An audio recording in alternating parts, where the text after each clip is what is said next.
Jungle.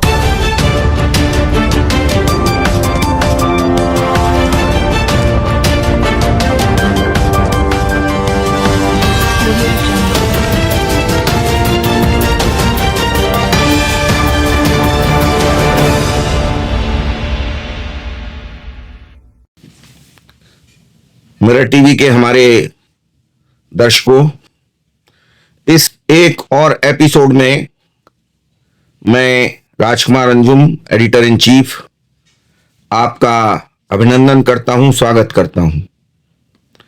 आज हम बात करने वाले हैं भारतीय संसद में विपक्ष के नेता राहुल गांधी जी के बारे में, जिनके कारनामे और जिनके बयान अक्सर चर्चाओं में रहते हैं और वो एक बार फिर से चर्चा में हैं।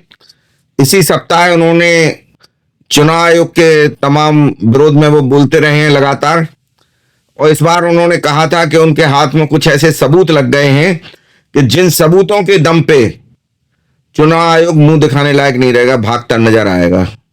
उन्होंने उसे एटम बम की संज्ञा दी थी कि हम एक एटम बम में ऐसा विस्फोट करने वाले हैं। वो विस्फोट उन्होंने अब कर दिया है।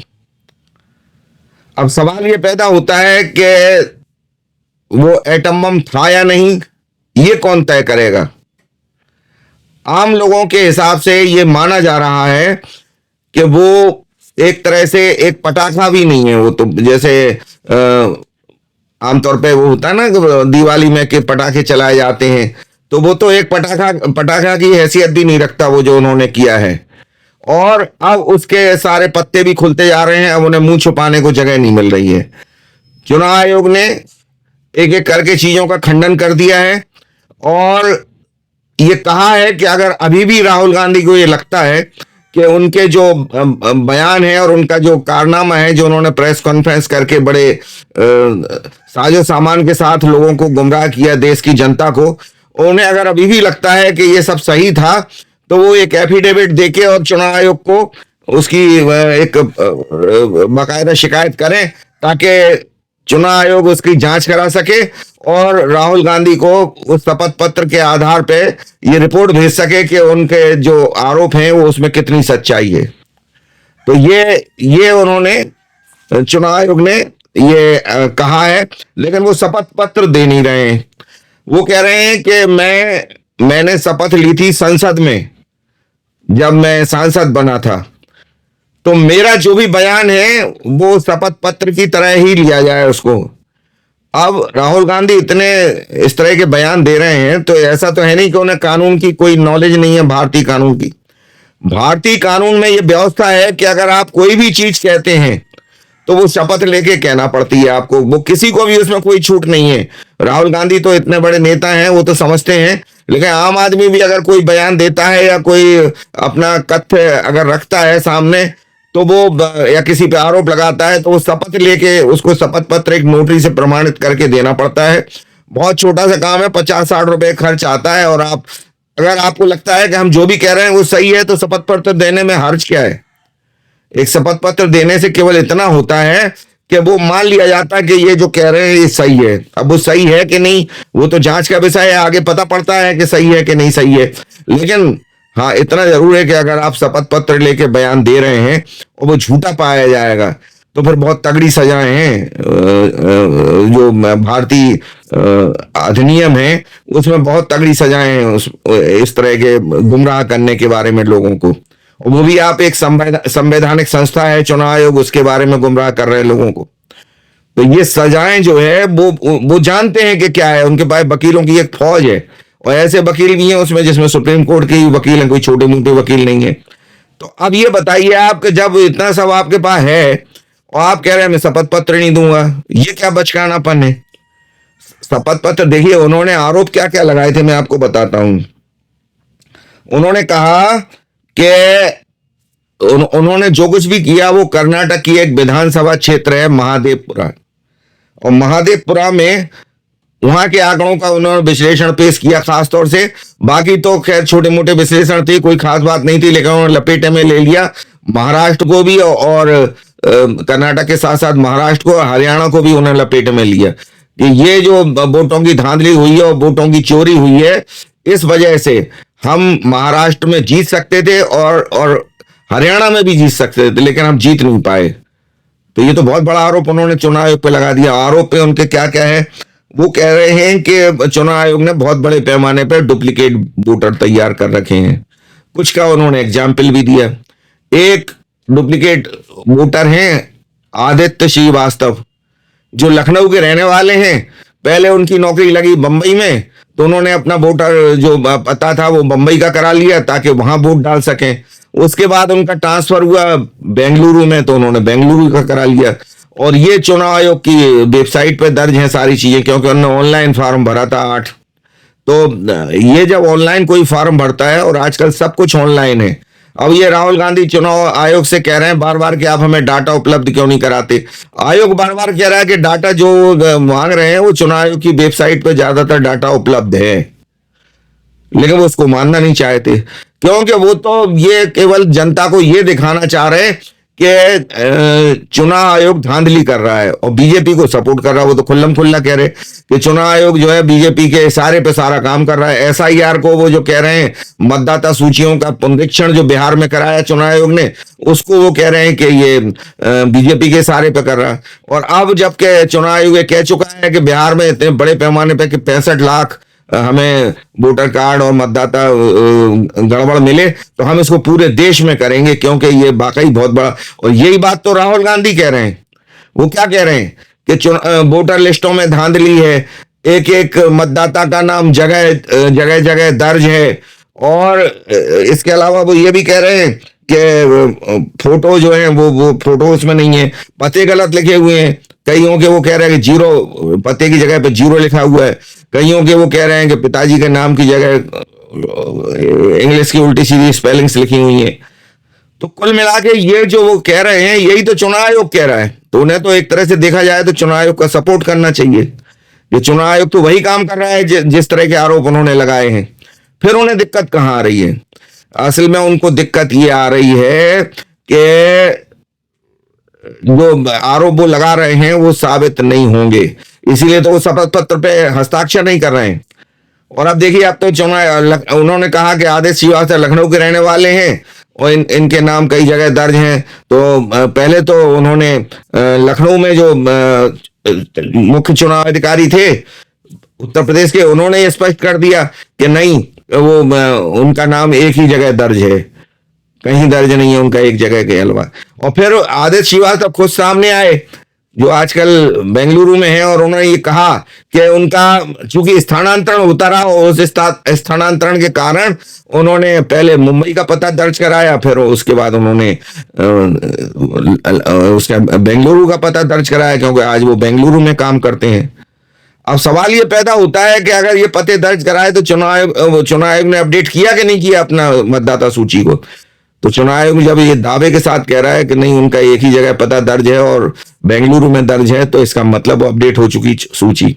राहुल गांधी पता नहीं कौन सी पुरानी सूचियां लिए बैठे हैं। चुनाव आयोग लगातार जब भी कहीं चुनाव आते हैं तो वो लगातार काम करता रहता है, और वो उसके आधार पे वो अपने आरोप लगा रहे हैं, लेकिन वो अपडेट हो चुकी सूची, उनका नाम ही दर्ज नहीं है। ऐसे ही विकास एक मतदाता थे जो 2-4 मतदाताओं का उन्होंने एग्जाम्पल दिया था, ज्यादा तो दे नहीं पाए वो। तो वो उसमें स्पष्टीकरण आ गया है चुनाव आयोग का कि नहीं है दर्ज 2 जगह। अब देखिए, इतना बड़ा भारत है, इतना बड़ा लोकतंत्र है, अगर कहीं छूट या चूक कोई एक आध मतदाता की होती है तो राहुल गांधी का वो नहीं है आरोप कि 2 जगह क्यों दर्ज है। भाई 2 जगह मान लो कभी अपडेट नहीं हो पाई सूची, 2 जगह दर्ज है, लेकिन उनका आरोप तब बनता है सही, जैसे वो कह रहे हैं कि वोटों की चोरी करा रहा है या धांधली हो रही मतदान में, कि वो एक ही मतदाता ने 2 जगह वोट डाले हों। अगर जैसे 2 जगह दर्ज है अगर उनके कहने के हिसाब से, तो वो एक आध मामला तो ऐसा बताएं जिसने 2 जगह मतदान किया, एक भी नहीं बता पाए वो। अरे जब मतदान ही नहीं किया तो फिर वोटों की चोरी कहां से हो रही? और अगर इतना आसान नहीं है भारत में कि फर्जी मतदान करना, अब नहीं है, जो पहले था वो तो सब चलता था। आज फोटो वाली वोटर आईडी या कोई भी चीज, आपका आधार कार्ड है, कोई भी चीज आपको चाहिए पड़ता तब आप वोट डाल पाते हैं। तो अगर आदित्य श्रीवास्तव का नाम मान लीजिए हम कहते हैं कि जैसे वो कह रहे थे कि 2 जगह दर्ज है, दर्ज भी है अगर मान लो, तो अब सवाल ये पैदा होता है कि वो क्या दो जगह वोट डाल सकते हैं? डाल तो सकते हैं, क्योंकि मान लो उनने बेंगलुरु में वोट डाला और फिर उत्तर प्रदेश में भी दर्ज है मान लो उनका, तो वहां भी डाला। और आजकल तमाम सुविधाएं यातायात की हवाई जहाज से पहुंच गए, मान लो डाल नहीं है उन्हें तो वो तो कुछ भी कर सकते, क्योंकि एक वोट बहुत महत्वपूर्ण रखता है लोकतंत्र में। एक वोट से ही अटल बिहारी वाजपेयी की सरकार गिर गई थी संसद में। तो अब ये सवाल आप उनका जवाब है ये कि तब जब वो ये साबित करें कि एक मतदाता का नाम कई जगह दर्ज भी है और उसने वोट भी डाला। अब ये देखिए उनको लोग कहते हैं पप्पू। पप्पू बिल्कुल हमने कई बार कहा कि वो पप्पू नहीं है, बहुत विवेकपूर्ण उनके जो होते हैं बयान वो होते हैं, और वो जानते सब कुछ हैं, लेकिन अपने स्वार्थ के लिए अनजान बन के इस तरह के सवाल करते हैं। वो आज कल उन्होंने बेंगलुरु में रैली की, उसमें उन्होंने कहा कि चुनाव आयोग हमें 10 साल का वीडियो रिकॉर्डिंग उपलब्ध कराए। कोई प्रावधान ही नहीं है तो कैसे उपलब्ध कराए? अभी महाराष्ट्र का जब चुनाव हुआ, महाराष्ट्र के चुनाव में राहुल गांधी ने जो है वो आरोप लगाए, कांग्रेस ने आरोप लगाए, विपक्षियों ने भी आरोप लगाए। तो ये लोग बॉम्बे हाई कोर्ट में गए और बॉम्बे हाई कोर्ट ने ये कह के उनकी बात मानने से इनकार कर दिया कि आप जब आए हैं तो वो अवधि निकल चुकी, यानी कि 45 दिन तक वो जो इलेक्ट्रॉनिक जो रिकॉर्ड है, डाटा है, उसको सुरक्षित रखने की व्यवस्था है, और ये कानून संसद से भी पारित हो चुका, और इसी पर मोहर भी लगाई बॉम्बे हाई कोर्ट ने। अब वो कह रहे हैं कि साहब ये बताइए कि आप 45 दिन क्यों हैं? अरे जब कानून बना हुआ है और उस कानून को बनाने में जब संसद से वो पारित है तो उसमें विपक्ष की भी भूमिका रहती है संसद में। ऐसा तो है नहीं कि केवल सत्ता पक्ष में बना दिया अकेला। तो जब विपक्षी भूमिका है और 45 दिन का एक प्रावधान तय कर दिया गया तो चुनाव आयोग तो उतने ही दिन के रखेगा ना, वो कचरा क्यों रखेगा अपने पास? और फिर करोड़ों मतदाता हैं भारत में, कोई छोटा मोटा थोड़ी है। तो इतने मतदाताओं का 45 दिन, अगर कोई भी आपत्ति, 45 दिन बहुत पर्याप्त होते हैं। आप आपत्ति लगाइए, आप कोर्ट में जाइए, आप चुनाव आयोग को आपत्ति लगाइए, आप जनता के बीच जाइए, अगर धांधली आपको लग रही है तो उस समय तो आप कहीं कुछ नहीं गए। अब आप कह रहे हैं कि ये कर्नाटक का तो चुनाव भी जीत गई कांग्रेस, उसके बाद भी आप आरोप लगा रहे हैं। और आरोप क्यों लगा रहे हैं? उनने ये कहा था कि साहब एक एटम बम हमें बहुत हमने अपने तरफ से रिसर्च कराई, उसमें ये एटम बम का जो मसाला हमें बारूद प्राप्त हुआ। तो कहाँ कराई उन्होंने? कर्नाटक में कराई। क्यों? क्योंकि कर्नाटक में सरकार उन्हीं की है। अब तो कल तो उनने बेंगलुरु की रैली में कर्नाटक सरकार से भी अपेक्षा की कि आप अपने स्तर से जांच कराइए। जांच किस बात की कराइए? सवाल ये पैदा हो रहा है कि आपके आरोप तो टाइम टाइम फिर हो रहे हैं एक एक करके। उन्होंने ये कहा कि बहुत सारे पते ऐसे हैं जिन पे जीरो मतदाताओं के पते की जगह पे जीरो लिखा हुआ है। अरे जीरो लिखा हुआ है तो चुनाव आयोग ने उसका स्पष्टीकरण ये दिया है कि बहुत से लोग ऐसे होते हैं, बहुत सी प्रजातियां, जातियां ऐसी होती हैं जो खाना बदोश होती हैं। जैसे अब कई लोहार खाना बदोश होते हैं, रामगढ़िया लोहार हैं या और लोग हैं, आदिवासी हैं, उनका घर नहीं है कोई, अब वो इधर आज इधर कल उधर उधर भटकते रहते हैं। तो उनका जो है पता चुनाव आयोग का जो सूची होती है, मतदाता सूचियां बनती हैं, उसमें जीरो लिखा जाता है। उसकी वजह बता दी चुनाव आयोग ने कि इसलिए जीरो लिखा हुआ है। अब वो कह रहे हैं कि साहब ये क्या तरीका है कि जीरो लिख दिया पते पे। और पत्रकार वार्ता में वो इस तरह से बयान कर रहे थे, बयानवीर हैं वो तो बहुत बड़े, तो जब कुछ पत्रकारों को भी उसके बारे में नॉलेज नहीं थी कि जीरो क्यों लिखा हुआ है, तो वो हंसने लगे। उसमें कह ले आप हंसिए मत, ये देखिए, ये सामने वो बाकायदा डिस्प्ले भी कर रहे थे प्रोजेक्टर पे। तो उन्होंने कहा देखिए ये लिखे हुए हैं जीरो, ये लिखे। अरे पहले पता तो कर लो क्यों लिखे हुए हैं। आप इतनी बड़ी संस्था पे, संवैधानिक संस्था है चुनाव आयोग, उस पर आरोप लगा रहे, या सुप्रीम कोर्ट पे भी कोई आरोप लगा रहे, तो पहले उसका खुद आप कह रहे हैं हमने रिसर्च करके ये सब हासिल किया, तो रिसर्च तो अधूरी है आपकी। आपको ये पता ही नहीं है कि जीरो क्यों लिखा गया। आपको ये भी नहीं पता कि जिनको आप 2 जगह दर्ज दिखा रहे हैं वो 2 जगह दर्ज भी नहीं है, बहुत सारे तो उसमें ऐसे हैं, और अब वो साबित हो चुकी। अब तो वो आदित्य श्रीवास्तव खुद कह रहे हैं कि जिनके बारे में उन्होंने कहा था कि 2 जगह ये दर्ज, तो वो कह रहे हैं कि हमारी मानहानि हुई है और इसमें हमें घसीटा गया ना हो सक। मुमकिन है कि आदित्य श्रीवास्तव जो है उसमें जाके आगे जाके वो राहुल गांधी के या कांग्रेस के खिलाफ कोर्ट में चले जाएं और अवमानना का मामला कर दें। क्यों? किसी जितना अधिकार अपनी आबरू और इज्जत बचाने का राहुल गांधी को है, ऐसे ही तो हर नागरिक को है। आदित्य श्रीवास्तव भी एक नागरिक हैं, तो अगर वो चले गए तो राहुल गांधी को जवाब देते नहीं बनेगा। अभी तो वो शपथ पत्र पे हस्ताक्षर नहीं कर रहे। और क्यों नहीं कर रहे? इसलिए नहीं कर रहे कि उनको डर है कि आरोप झूठे निकलेंगे निश्चित तौर से, जिस तरह से अब जांचों में और चुनाव आयोग ने स्पष्ट किए हैं तमाम चीजों को। तो उन्हें लग रहा है कि अगर हमने शपथ पत्र दे दिया तो फिर हम फंस जाएंगे बहुत बड़े और जेल चले जाएंगे। और अभी भी जमानत पे ही है वो भी जमानत पे है, उनकी माताजी भी जमानत पे हैं। 3 दिन पहले ही तो, अभी उनको 4 दिन पहले ही तो जमानत मिली है एक कोर्ट से। अमित शाह के खिलाफ उन्होंने बयान दिया था, अवमानना की कार्रवाई उनके खिलाफ चल रही, बड़ी मुश्किल में कोर्ट ने उन्हें जमानत दी, खुद पेश होना पड़ा था उनको। तो ऐसे जमानती व्यक्ति अगर इस तरह के बेसर पैर के आरोप लगा रहे हैं। दुष्यंत कुमार एक बहुत अच्छा हिंदी का शायर गुजरा है, जिसको उर्दू में भी उतना ही महत्व दिया जाता है। उनका एक बड़ा मशहूर शेर है कि सिर्फ हंगामा खड़ा करना मेरा मकसद नहीं, सिर्फ हंगामा खड़ा करना मेरा मकसद नहीं, मेरी कोशिश है कि यह सूरत बदलनी चाहिए। तो ये अगर इस दृष्टि से हंगामा कोई खड़ा करता है कि देश की व्यवस्था में सुधार हो, चुनाव व्यवस्था में सुधार हो, देश के जो कमियां हैं देश के अंदर उनमें सुधार हो, तो बहुत अच्छी बात है। इस हंगामे को गलत नहीं माना जाना चाहिए। लेकिन जितने हंगामे राहुल गांधी ने खड़े किए हैं अब तक, वो बेसर पैर के हंगामे हैं। उन्होंने कहा कि राफेल में दलाली खाई गई, उन्होंने कहा चौकीदार चोर हैं, उन्होंने पेगासस का मामला उठाया, उसमें भी वो कुछ साबित नहीं कर पाए। तो इस तरह अब वो चुनाव आयोग पे आरोप लगा रहे हैं। तो ये जो आरोप है उनके, ये हंगामा जो खड़ा करते हैं इसलिए नहीं करते वो कि इसमें मेरी कोशिश है कि सूरत बदलनी चाहिए। सूरत नहीं बदलनी चाहिए, बल्कि सूरत ना बदले, इसमें फायदा है कांग्रेस का और राहुल गांधी का, क्योंकि वो चाह रहे हैं कि सूरत अगर बदल गई तो फिर तो जनता सब कुछ समझ ही लेगी। तो सूरत नहीं बदलना चाहिए और उनके हंगामों से, दुष्प्रचार से बीजेपी की और मोदी की बदनामी होना चाहिए।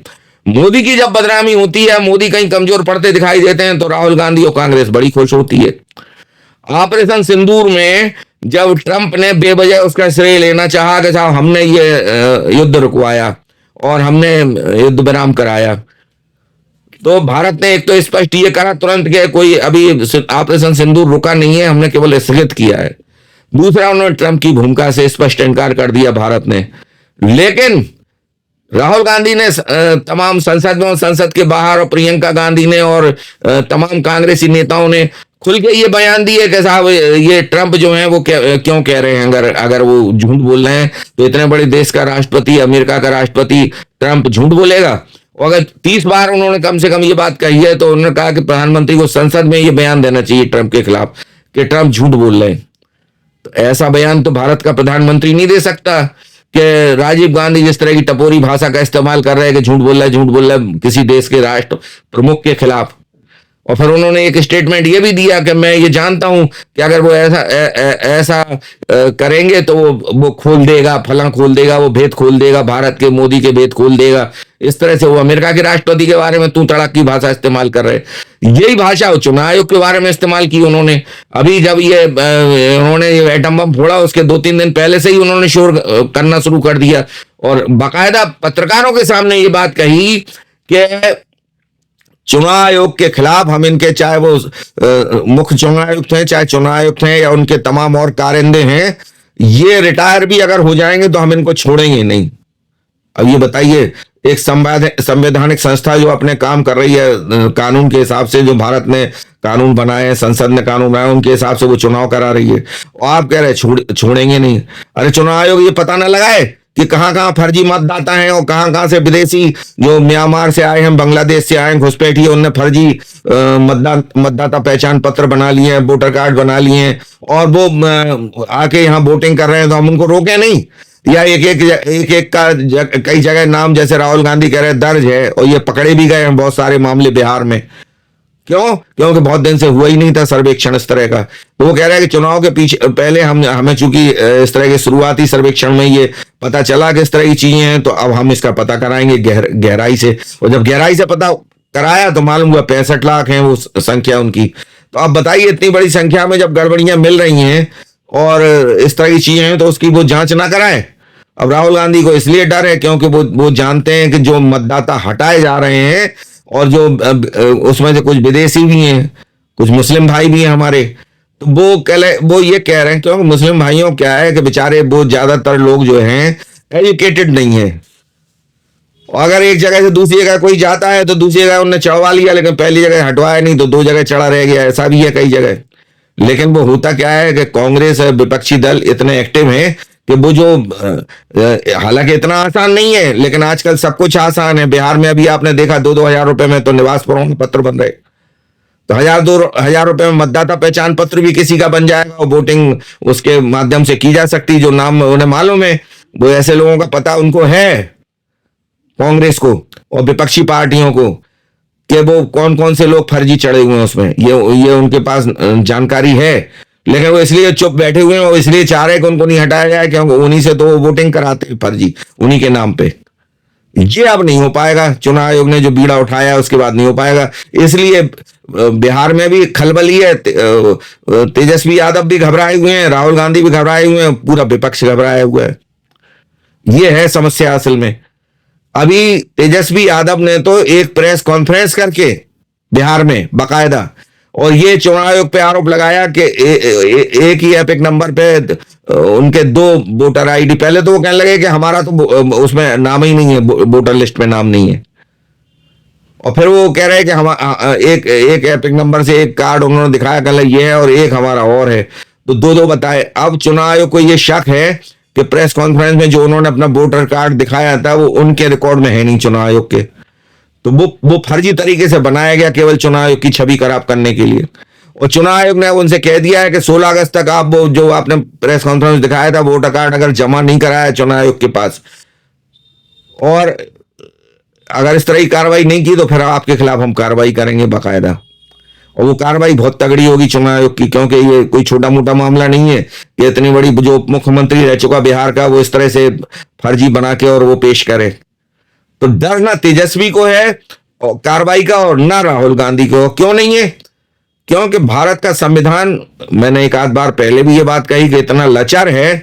अब ये बताइए कि राहुल गांधी ने खुल के बयान दिया भारतीय सेना पिटी, और फिर उन्होंने बयान दिया कि गलवान घाटी का जो प्रकरण उन्होंने उठाया था कि भारतीय सैनिकों को पीटा गया, और फिर उन्होंने प्रकरण उठाया कि 2000 वर्ग किलोमीटर जगह जो है चीन ने कब्जा कर ली गलवान में जो कुछ भी हुआ था उसके बाद। अब जब इस तरह के तुम आरोप लगा रहे हो, राफेल का तुमने आरोप लगाया, बेसिर पैर का चौकीदार चोर का आरोप लगाया, पेगासस, अरे कोई आधार तो हो वहां पर, और हर बार इन्हें माफी मांगना पड़ती है आगे सुप्रीम कोर्ट में जब मामला फंसता है। तो अभी फिर वही 2000 वर्ग किलोमीटर जगह, तो इसका सबूत जब पूछा सुप्रीम कोर्ट ने, सबूत वो दे नहीं पाए क्योंकि सबूत उनके पास कभी होता ही नहीं है। तब जाके सुप्रीम कोर्ट ने छोड़ा, लेकिन सुप्रीम कोर्ट ने भी थोड़ी सी गलती कर दी है। सुप्रीम कोर्ट ये तो कह रहा है कि जिसको भी देश से प्रेम होगा वो इस तरह का बयान सरकार के या सैनिकों के खिलाफ नहीं देगा कभी भी।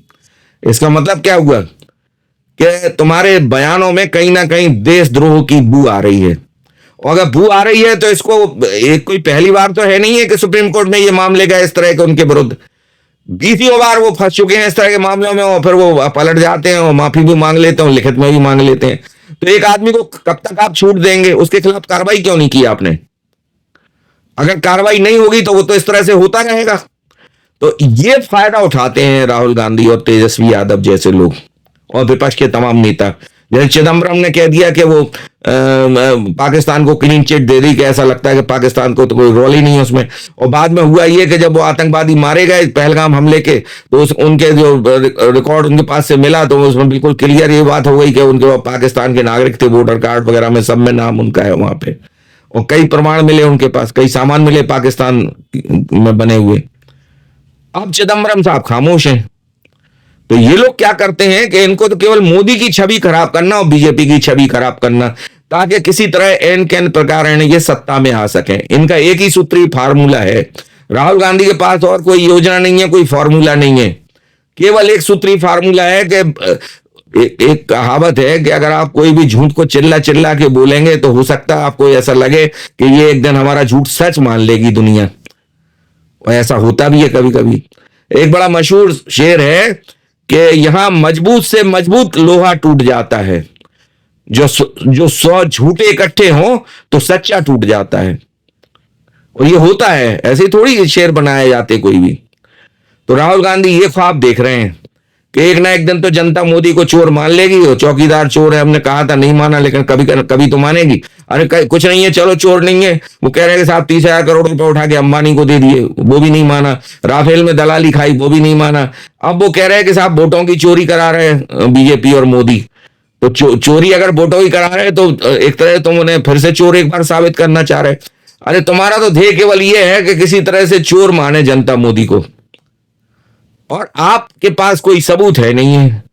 लोकतंत्र में आप विपक्ष के नेता हैं, जैसे प्रियंका गांधी ने एक स्टेटमेंट दिया कि उनका अधिकार है सवाल पूछना, ये बिल्कुल अधिकार है। और वो क्या कोई भी विपक्षी नेता रहा है या नेता कोई भी हो, उसको भी अधिकार है, जनप्रतिनिधि अगर है तो। लेकिन बिना सबूत के सवाल पूछने का अधिकार थोड़ी है। आप कह रहे 2000 वर्ग किलोमीटर जमीन चीन ने दबा ली, क्या सबूत है? सबूत कुछ है ही नहीं।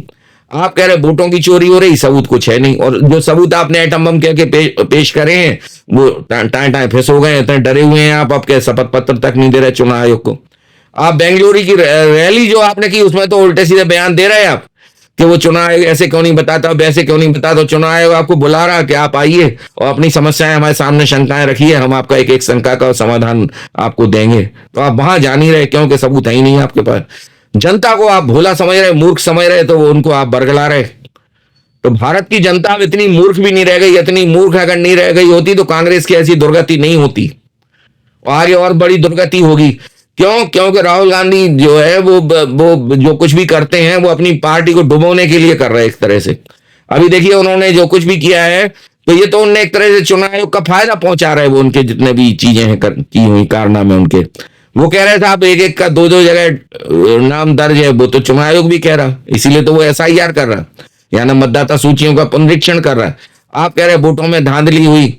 आप कह रहे हैं कि एक पते पे कई जगह गलत पते पे दर्ज हैं, कई जगह एक पते पे दर्ज हैं। यही सब तो चुनाव आयोग कह रहा। तो जब चुनाव आयोग वही कह रहा वही तुम कह रहे, तो फिर ये बताओ आपके चुनाव आयोग के साथ मिलकर काम करना चाहिए आपको, तो आप तो चुनाव आयोग को खलनायक बता रहे।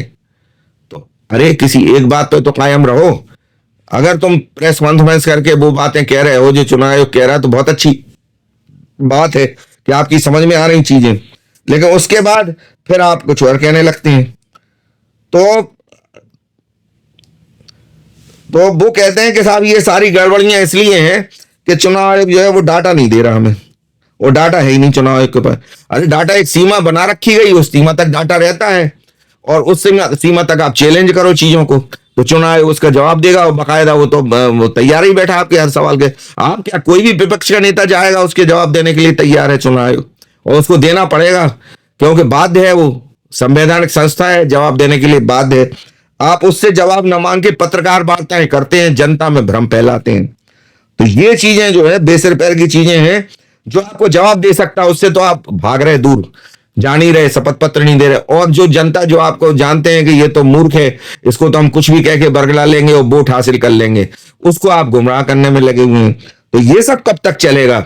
और ये तो चलना ही नहीं चाहिए था अभी तक। अगर इनके खिलाफ कार्रवाई अगर सुप्रीम कोर्ट कर दे या सरकार कर दे, सरकार क्यों नहीं कर रही है? सवाल ये पैदा हो रहा है कि सरकार के पास भी पावर है। जब आप इस तरह के अनर्गल आरोप लगा रहे हैं तो सरकार कार्रवाई क्यों नहीं कर रही? लेकिन सरकार की अपनी एक अलग योजना है। सरकार की योजना यह है कि इनका पाप का ढड़ा इतना भर जाए कि जनता जो है इनको खुद ही समझ जाए सारी चीजों को और इनको वोट ना दे। ये सरकार चाह रही और ऐसा हो भी रहा है बार बार चुनावों में। कांग्रेस की स्थिति खराब से खराब होती चली आ रही। आज केवल 3 प्रदेशों में उनकी सरकार है, जबकि आधे से ज्यादा में उनकी सरकार थी जब मोदी आए थे सत्ता में। तो उनकी स्थिति तो खराब, और बीजेपी का और मोदी का काम वैसे ही हो रहा। तो वो कार्रवाई करेंगे तो उसका सिंपैथी का फायदा और मिल जाएगा इनको। वो नहीं चाह रही बीजेपी के किसी तरह का सिंपैथी का फायदा मिले, या मोदी नहीं चाह रहे इस बात को। तो अब ये बताइए आप कि ये जो चीजें हैं ये इनका कोई अंत तो होगा? कहीं तो रुकेगी ये अनर्गल बयानबाजी राहुल गांधी की, कांग्रेसियों की। जो चिदम्बरम कह रहे हैं कि साहब वो तो उसमें कहीं कोई रोल ही नहीं था पाकिस्तान का। आप खामोश हैं चिदम्बरम, जब सबूत मिल गया आतंकियों के पास से। तो अब आप बताइए कि अच्छा वो ये भी कह रहे हैं कि चुनाव आयोग ने वीडियो सबूत नष्ट कर दिए। अरे भैया काय को नष्ट कर दिए? जब तक का उनके पास म्याद थी उन्होंने रखे हैं संभाल के, और जब म्याद नहीं है, अभी देखिए ट्रंप ने जब भारत पे ये टैरिफ लगाया और मोदी के विरोध में बयान दिए, तो इसको कांग्रेसियों ने और राहुल ने बड़ा मुद्दा बनाया कि साहब ये तो बड़ी दोस्ती का दम भरते थे। इनके नेता कह रहे हैं कि साहब वो हक पॉलिसी कहाँ गई आपकी जो आलिंगन करते थे आप ट्रंप का, अब कहाँ चली गई वो?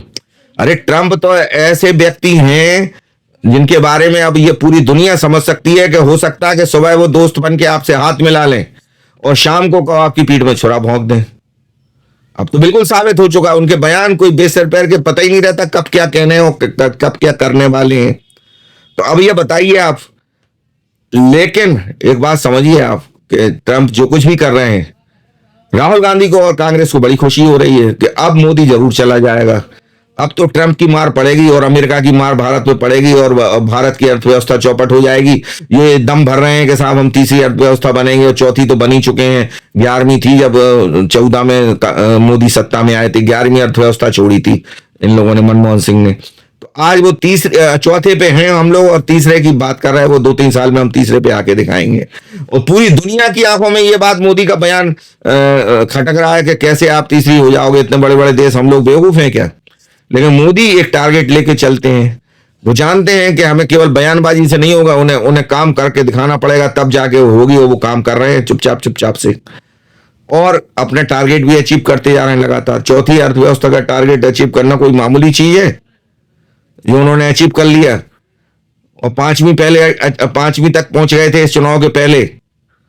तो अब ये बताओ आप, 24 के चुनाव के पहले हम 5वीं अर्थव्यवस्था आ गए थे। और जो इंग्लैंड जिसने हमारे ऊपर शासन किया 200 साल लगभग, वो 6वीं अर्थव्यवस्था बन गया और हम 5वीं बन गए। आज अगर ट्रंप ये कहते हैं कि डेड इकोनॉमी है इंडिया की जो अर्थव्यवस्था है, तो मृत अर्थव्यवस्था है, राहुल गांधी और कांग्रेस को बड़ी खुशी होती। और दुनिया भर के अर्थशास्त्री इस बात का उन्होंने खंडन किया ट्रंप का कि भारत की अर्थव्यवस्था डेड इकोनॉमी नहीं है। भारत बहुत तेजी से अर्थव्यवस्था है, उभरने वाली अर्थव्यवस्था है इस समय। डेनमार्क का कल बयान आया। अरे कई देशों ने, और तो छोड़ो, जो चीन जिसको बहुत कट्टर विरोधी और दुश्मन माना जाता था भारत का, और गलवान जो कुछ हुआ उसका जो उसका फायदा जो है अमेरिका ने भी उठाया। और वो चीन अब वो कह रहा है कि भारत पे जो ट्रंप टैरिफ लगा रहे हैं ये बहुत गलत कर रहे हैं, इसको बर्दाश्त नहीं किया जाएगा। खुल के आ रहा है, रूस खुल के आ गया हिंदुस्तान की तरफ। रूस ने कल ये एक तरह से एक चेतावनी दी है कि जो अमेरिका और इंग्लैंड की जो कंपनियां हैं, तेल कंपनियां, जिनका वहां से जो रास्ता है उसका तेल निकासी का जो जाता है, वो रास्ता चीन से, वो रूस से होकर गुजरता। तो वो विचार कर रहा है इस बात पे कि अगर हमने इस रास्ते को बंद कर दें तो ना तो वो यूरोप तक तेल पहुंच पाएगा और ना अमेरिका तक पहुंच पाएगा। यानी कि खुल के समर्थन में हिंदुस्तान के आ गया है रूस। चीन का भी यही हाल है। चीन जो कि कभी इस तरह के बयान नहीं देता था, 7 साल के बाद मोदी ने, हमारे प्रधानमंत्री ने ये कहा है कि इस महीने के अंत में जो संघाई सहयोग संगठन की जो बैठक है चीन में, उसमें मैं हिस्सा लूंगा। वो बहुत बड़ा संगठन है जिसको ब्रिक्स कहते हैं। और ब्रिक्स जो है ट्रंप की आंखों में किरकिरी बना हुआ है, इसीलिए तो वो सारे चीजें कर रहे हैं। ब्रिक्स की तो योजना ये भी है कि जिस अमेरिकी डॉलर पे दम पे अमेरिका उछलता है और अमेरिकी डॉलर का विकल्प तलाश लिया जाए। और ब्रिक्स देशों की, जिसमें कि इस समय 15 देश हैं लगभग, तो उनकी एक अलग से मुद्रा बनाई जाए जिस मुद्रा में कारोबार किया जाए। और ये ट्रंप कई बार कह चुके हैं कि अगर डॉलर के साथ इस तरह का किया ब्रिक्स देशों में तो हम छोड़ेंगे नहीं। बहुत भयंकर 100% टैरिफ कह दिया उन्होंने तो कि हम 100% टैरिफ लगाएंगे। अरे तुम तो सब लगाओगे, लेकिन वो तुम्हारी दादागिरी चल कहां रही है? वो वक्त थोड़ी रहा कि अमेरिका की दादागिरी चलती थी या वहां के राष्ट्रपति की दादागिरी चलती थी। अब धीरे धीरे करके दुनिया के देश एक हो रहे हैं, यहां तक कि यूरोप के कई देश भी ट्रंप के विरोध में चले गए। उनका साथ भारत को मिल रहा है। और यही तो वजह है कि भारत जो है वो एक जो यूरोपियन कंट्रीज हैं उनके साथ एक अपना व्यापार समझौता द्विपक्षीय करने की दिशा में अग्रसर है। और बहुत जल्दी उम्मीद है कि वो हो जाएगा। अगर वो होता है तो जो टैरिफ लगाने से जो अमेरिका के साथ हमारा कारोबार थोड़ा बहुत है वो प्रभावित होगा भी, तो उसकी भरपाई आसानी से हो जाएगी। तो मोदी कोई खामोशी से बैठने वाला व्यक्ति थोड़ी है। मोदी अपने जो कुछ भी कर सकते हैं वो ट्रंप तो अपना कर रहे हैं, हल्ला कर रहे हैं वो तो। मोदी कोई शोर नहीं कर रहे हैं ना। अभी तक उन्होंने ट्रंप के किसी बयान पे अपना बहुत ज्यादा, इतना जरूर उन्होंने कह दिया कि भारत झुकेगा नहीं जिस तरह से अमेरिका के राष्ट्रपति चाह रहे। और अमेरिका के राष्ट्रपति क्या चाह रहे हैं कि वो चाह रहे हैं कृषि क्षेत्र अपना हमें दे दो आप, हम वहां पे अपना माल भेजेंगे, आप डेयरी क्षेत्र हमें दे दो, आप मत्स्य क्षेत्र यानी मछलियों के बारे में हम यहाँ से निर्यात करेंगे, आप उसको स्वीकार करो। तो भारत कह रहा है कि नहीं, ये तो हमारे किसानों के साथ और हमारी आम जनता के साथ, हमारे मछुआरों के साथ, हमारे गरीब लोगों के साथ जाति हो जाएगी, हमारे डेयरी पालकों पशुपालक जो हैं उनके साथ जाति होगी, ये हम कभी नहीं होने देंगे। और मोदी ने तो अब यहां भी कह दिया, यहां तक कह दिया कि अगर हमारी व्यक्तिगत भी हमें नुकसान होता तो भी हम नहीं होने देंगे। व्यक्तिगत नुकसान जब मोदी कहते हैं तो इसका इशारा आप समझ सकते हैं। देखिए, अमेरिका ने अभी पाकिस्तान में जो कुछ भी किया, इमरान के साथ जो कुछ भी हुआ, खुल के आरोप लगे कि अमेरिका ने कराया। बांग्लादेश में अभी जो तख्ता पलट हुआ शेख हसीना का, उस पर भी आरोप लगे कि अमेरिका ने कराया। तो अमेरिका तो यही काम कराता ही है।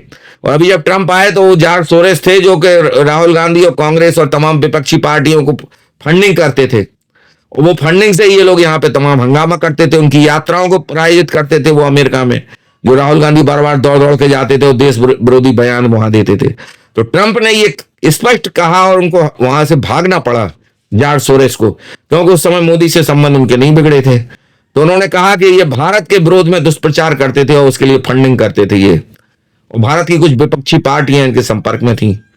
उन्होंने नाम तो नहीं लिया राहुल गांधी का, क्योंकि कोई भी बड़े देश का राष्ट्रपति इतनी आसानी से नाम नहीं लेता, लेकिन इशारा तो उन्हीं की तरफ था। वही जाते हैं बार बार अमेरिका, कहीं छात्रों की संसद में, कहीं किसी सार्वजनिक मंच पे भारत के खिलाफ, भारत का लोकतंत्र खतरे में है, मुसलमानों पे जातियां हो रही हैं भारत में। भारत का मुसलमान इतना इतना सुरक्षित और इतना संपन्न है कि दुनिया का किसी देश का मुसलमान नहीं, और अब यहाँ के मुसलमान ये बात समझ भी चुके।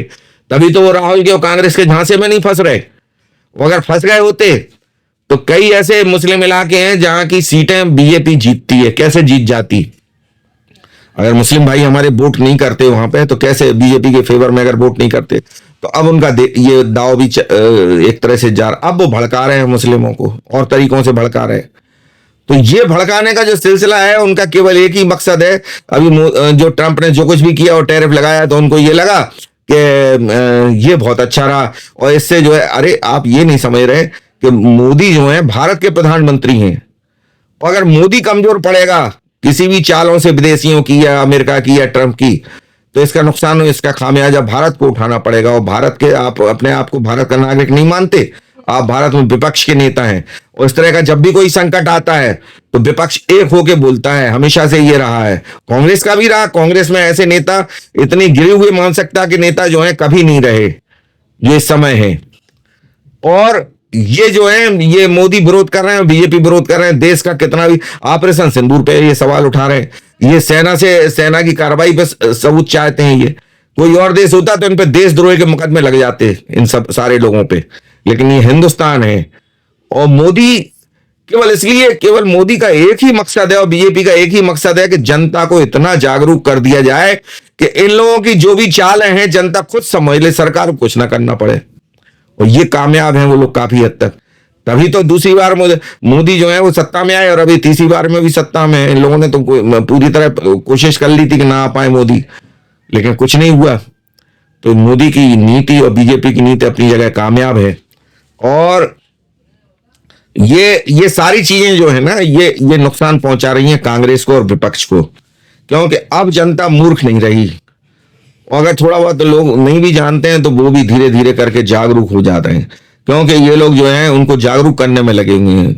बाकायदा जब भी इनकी सभाएं होती हैं, चाहे वो मोदी हो, चाहे मिश्रा हो, या कहीं पे भी संसद में भी ये बोलें, तो ये जो है, अच्छा अगर कहीं सीपीसी जो इसको वो रास्ता बंद करने के लिए तेल कंपनियों का वो कह रहे हैं, रूस के राष्ट्रपति पुतिन उनने इशारा कर दिया इस बात का, इससे खलबल ये है अमेरिका में। और वहां के शेयर भी गिरे, तेल कंपनियों के शेयर बहुत बहुत बड़ी गिरावट आई हुआ है, 1.1 मिलियन डॉलर की गिरावट आई। सोचिए आप, कोई छोटी मोटी गिरावट नहीं है, केवल इतना उनके कहने से कि हम ऐसा कर सकते हैं, और वो कर सकते हैं, क्योंकि वो रूस जो है वो भारत का आजमाया हुआ दोस्त है, और अमेरिका कभी भारत का दोस्त नहीं रहा, वो स्वार्थ का साथी है। जब तक उसका स्वार्थ सिद्ध होता है वो कहता है इंडिया हमारा मित्र है, और जैसे ही स्वार्थ उसका नहीं साबित होता तो वो कहता है कि नहीं। तो ये जो कैस्पियन पाइपलाइन कस्टोडियन है, ये सीपीसी जिसको कहते हैं।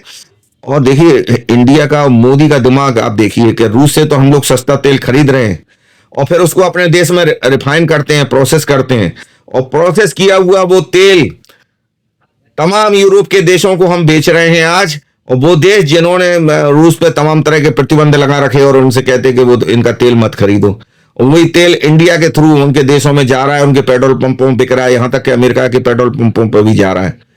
ये चीज अब ट्रंप की नजर में आ चुकी है और इसीलिए तो घबराया हुआ अमेरिका कि भारत तो अपनी बहुत लंबी पारी खेलने वाला, बहुत दूरगामी नीति लेके चल रहा है ये तो, कि वही तेल रूस का जिसको आप कह रहे हैं भारत खरीद रहा तो रूस की इकोनॉमी मजबूत हो रही है। अरे भारत खरीदा, पूरी दुनिया खरीद रही इनडायरेक्टली, भारत प्रोसेस करके पूरी दुनिया को बेच रहा है वो तेल।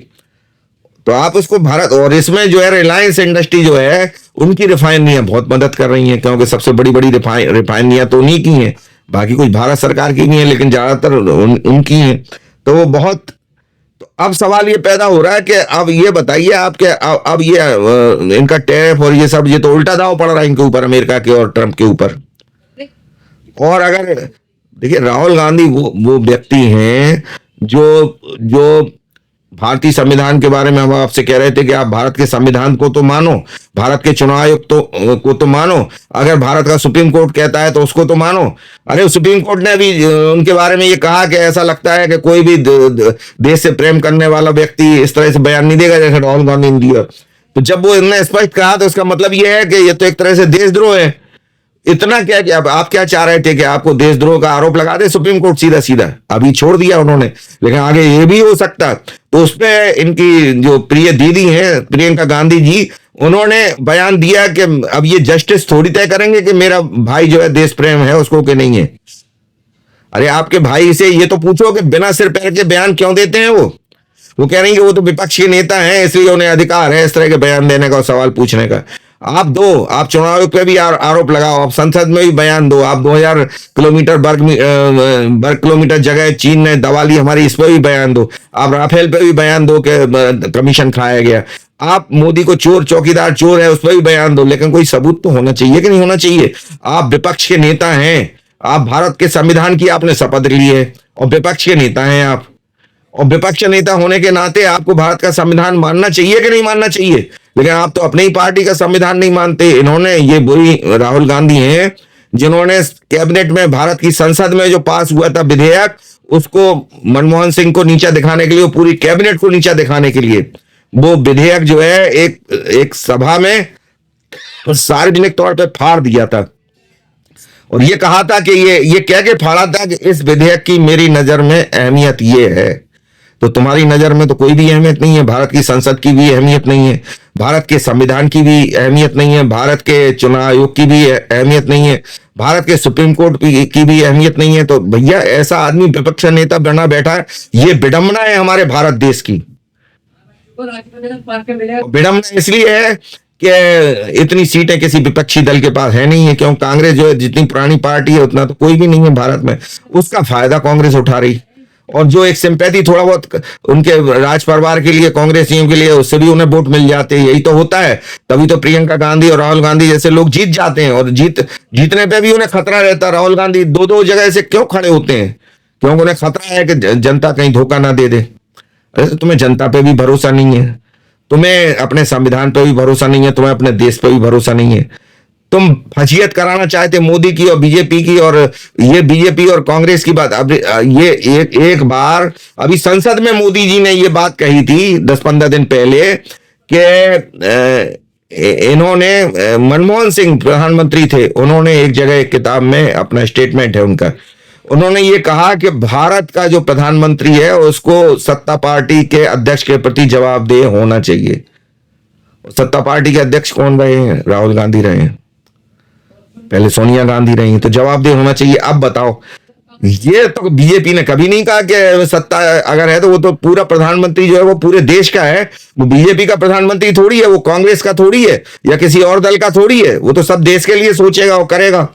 और तुम तो खुल्लम खुल्ला प्रधानमंत्री तुम्हारा कह रहा है, और स्टेटमेंट है उसका बकायदा कि वो उसको, और ये मोदी जी संसद में कोट कर रहे हैं, आप बोल नहीं पा रहे। उसमें संसद में जब मोदी जी ये कह रहे थे तो राहुल गांधी भी बैठे हुए थे, प्रियंका जी भी बैठी थी, कुछ नहीं बोले, क्योंकि वो जानते हैं कि ये बात तो सही कह रहे हैं। आप बताइए आप।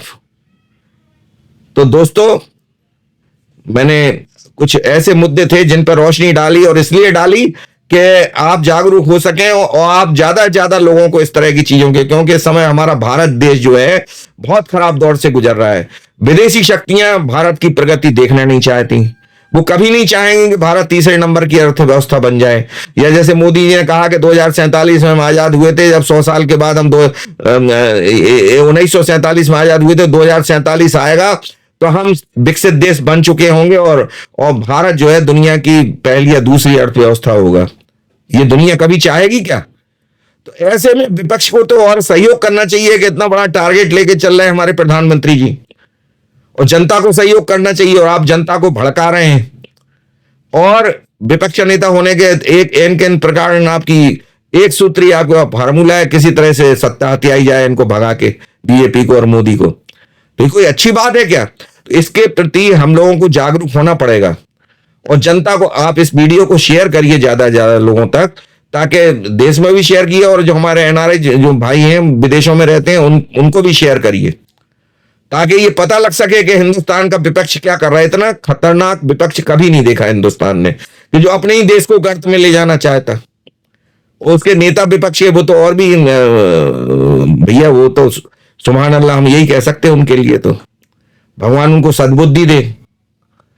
आरोप आप खूब लगाओ, लेकिन आरोप तब लगाओ ना कि जब कोई, और फिर हम सुप्रीम कोर्ट से भी ये कहेंगे कि भैया इस तरह के लोगों को कब तक आप इस तरह की छूटें देते रहोगे कि आपने चेतावनी दे दे के छोड़ गए आपने बार बार। पहली बार नहीं है ये, हर बार यही करता सुप्रीम कोर्ट। तो ऐसे लोगों पे अब चेतावनी का वक्त थोड़ी है, अब तो कार्रवाई होना चाहिए। जो कह रहे हैं कि ऑपरेशन सिंदूर में कोई पाकिस्तान का रोल नहीं है, जो ये कह रहे हैं कि ट्रंप ने भारत में जो मध्यस्थता कराई, जबकि भारत चिल्ला चिल्ला के कह रहा कि नहीं कराई, प्रधानमंत्री कह रहा। प्रधानमंत्री खुद कह चुके हैं कि हमारी किसी नेता से कोई बात नहीं हुई अमेरिका के, और राष्ट्रपति तो खैर बहुत बड़ी चीज है। 22 अप्रैल को जो हमला हुआ था पहलगाम में, उसके बाद वो मोदी ने ये कहा कि हमारी किसी नेता से कोई बात नहीं है अमेरिका, ट्रंप से भी नहीं हुई। तो भैया तुमने कहां से मध्यस्थता करा दी फिर? तो ये सारी चीजों के बाद भी आप उल्टे सीधे सवाल पूछ रहे हैं भारत की संसद में मोदी जी से, और बार बार कह रहे हैं आपको कुछ मानना है नहीं है। आपको तो ये उल्टे सीधे उलझल, और आपको माफी मांगने में कोई शर्म नहीं है। उल्टे सीधे आरोप लगाते हैं, फिर माफी मांग के बच निकलते हैं। तो इस बार चुनाव आयोग जो है बहुत सख्त है। वो कह रहा है हम आपको माफी मांग के निकल नहीं देंगे, या तो आप शपथ पत्र दीजिए या देश की जनता से माफी मांगिए कि हमने जो है ये बहुत गलत काम किया है और भड़काने का काम किया चुनाव आयोग के खिलाफ जनता को। तो या तो आप ये करिए, और नहीं कर रहे तो शपथ पत्र दीजिए। शपथ पत्र के बाद उनकी योजना ये है, अगर ये शपथ पत्र देते हैं तो उनके तो आरोप ज्यादातर तो झूठे निकल ही रहे हैं अभी तक। कहीं वो कह रहे हैं कि साहब जो जीरो पते पे हैं, कहीं तो जीरो पते उन्होंने स्पष्ट कर दिया क्यों है जीरो पता। कहीं कह रहे हैं आपके 2-2 जगह 3-3 जगह हैं, तो वो क्यों? अरे वो तो संशोधन हो चुका मतदाता सूचियों में कई जगह, तो आप पुरानी मतदाता सूचियां लेके घूम रहे तुम। तो अब उन्हें मालूम है कि हम फंस जाएंगे और बहुत बुरे फंसेंगे, तो वो शपथ पत्र नहीं दे रहे। इस तरह में सांप और छछूंदर की स्थिति हो गई। छछूंदर को अगर सांप निकल ले तो ना तो वो उगल सकता, क्योंकि वो उसकी आंखें फोड़ देगी, और अगर निकलेगा तो पेट फाड़ देगी। तो ये स्थिति है इस समय राहुल गांधी की और कांग्रेस की और विपक्ष की। यही स्थिति तेजस्वी यादव की है कि 16 अगस्त तक अगर वो नहीं देते हैं तो उनके खिलाफ बहुत तगड़ी कार्रवाई करने के मूड में है चुनाव आयोग। क्योंकि इस तरह माहौल कोई हंसी मजाक है। आप एक प्रेस कॉन्फ्रेंस करके आप दिखा रहे हैं एक कार्ड और कह रहे हैं कि साहब ये देखिए ये है चुनाव आयोग भारत का, और आप जमा इसलिए नहीं कर रहे क्योंकि वो चुनाव आयोग को शक है कि वो कार्ड ही फर्जी था। जो इतनी हिम्मत है आपकी कि प्रेस कॉन्फ्रेंस फर्जी कार्ड दिखा रहे हैं आप। तो वो राहुल गांधी के छोटे भाई हैं एक तरह से अगर हम कहें तो।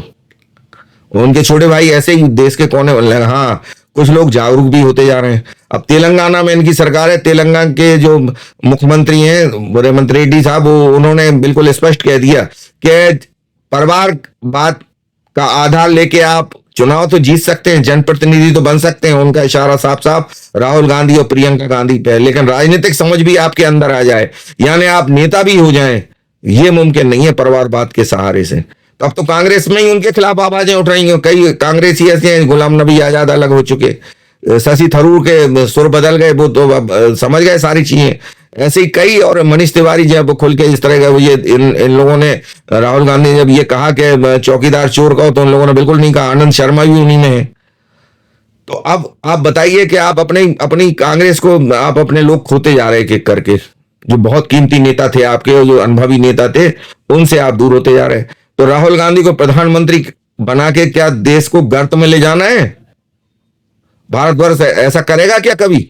अरे तुम्हारे पास ना तो नेता बचे, ना तुम्हारे पास विवेक बचा, ना संवैधानिक संस्थाओं, तुम संविधान की एक प्रति लेके फर्जी और वो जेब में रख के घूमते हो भारत का संविधान।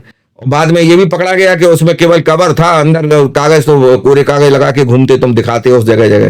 तुम संविधान को मानते कहाँ हो? तुम तो अपनी पार्टी का संविधान नहीं मानते, अपने ही पार्टी के द्वारा पारित विधेयक को, कैबिनेट से जो पारित विधेयक है उसको फाड़ देते हो, कहते हो ये अहमियत है। तो तुम कहाँ मानते? तो ये सब कब तक चलेगा?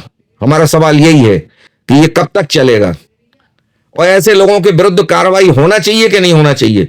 और अगर होना चाहिए तो प्यारे साथियों कमेंट बॉक्स में आप अपना ओपिनियन दें, ताकि एक माहौल बन सके इस तरह के लोगों के खिलाफ, और ये हमारा देश जो है, जो तीसरी अर्थव्यवस्था ख्वाब देखा जा रहा है हमारे प्रधानमंत्री के द्वारा, हमारे देश के द्वारा, वो पूरा हो सके ख्वाब।